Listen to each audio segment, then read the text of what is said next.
நண்பர்களுக்கு வணக்கம். நீங்கள் பார்க்குறது ரணகல்லி செடி. இதில் 2 வெரைட்டி இருக்குது. இந்த வெரைட்டியை தான் நம்ம சாப்பிடுவோம். அதே சமயத்தில் இதை கிட்னி ஸ்டோன் எல்லாம் கரைக்கும்னு சொல்லி கேள்விப்பட்டிருப்பீங்க. பச்சையாக தான் சாப்பிட்ருப்பீங்க எல்லோரும். இதை நம்ம உணவாகவும் செஞ்சு சாப்பிடலாம். எப்படின்னா சட்னி, துவையல் அந்த மாதிரி செஞ்சு சாப்பிடலாம். நான் அட்லீஸ்ட்டு மாதத்தில் ஒரு 2-3 தடவை இந்த இலையை நாங்கள் பயன்படுத்தி உணவுலையே சேர்த்துக்குவோம். எப்படின்னு பார்க்கலாம். இன்றைக்கி நம்ம சட்னி அரைக்கலாம். சுவையில் எந்த மாற்றமும் இருக்காது. நம்ம சொன்னால் தான் தெரியும் குழந்தைங்களுக்கும் பெரியவங்களுக்கும் இதில் இலையை கலந்துருக்கும்னு சொல்லிட்டு. அதனால் இது நல்ல மருத்துவ குணம் நிறைஞ்சது. நம்ம வீட்லேயே ரொம்ப ஈஸியாக இதை மெயின்டெனன்ஸு கம்மி. இந்த செடி வளர்த்து நம்ம உணவில் சேர்த்துக்கினா ரொம்ப நல்லது.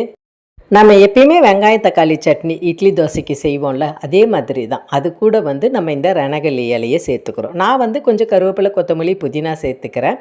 அது இல்லாமையும் இந்த சட்னி அரைச்சாலும் டேஸ்ட்டாக இருக்கும்.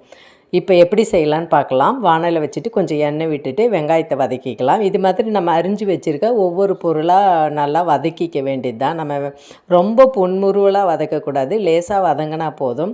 அதுக்கப்புறம் நம்ம தோட்டத்துலேருந்து எடுத்த இஞ்சி தான் இதுவும். அதே மாதிரி நான் பச்சை மிளகா சேர்த்துக்கிறேன். இது பிளாக் சில்லி, வானம் பார்த்த மிளகாய், கருப்பு மிளகாய்ன்னு சொல்லுவாங்க, அது நான் சேர்த்துக்கிறேன்.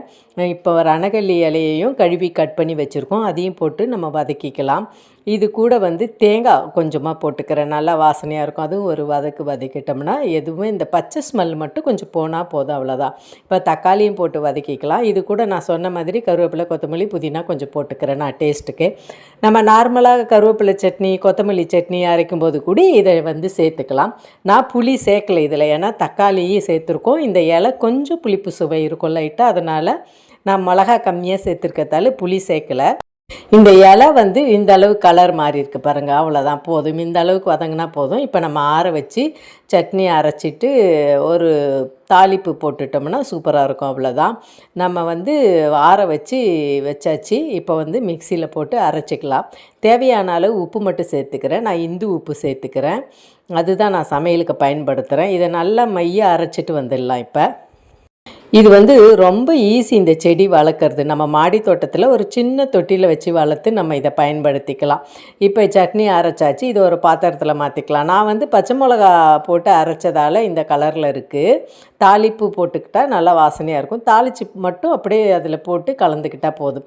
இதே நீங்கள் காஞ்ச மிளகாவும் வச்சு அரைக்கலாம். அந்த மாதிரி வச்சு அரைச்சா கலர் மட்டும்தான் இந்த மாதிரி மாறுமே கோசம் சுவையும் ஆரோக்கியமும் அதே மாதிரி தான் இருக்கும். இது மாதிரி யூஸ்ஃபுல்லாக இருக்கிற செடியை உங்கள் மாடி தோட்டத்தில் வளர்த்து பயனடைங்க. இயற்கை இறைவனே. Happy gardening, Hema ideas. நன்றி, வணக்கம்.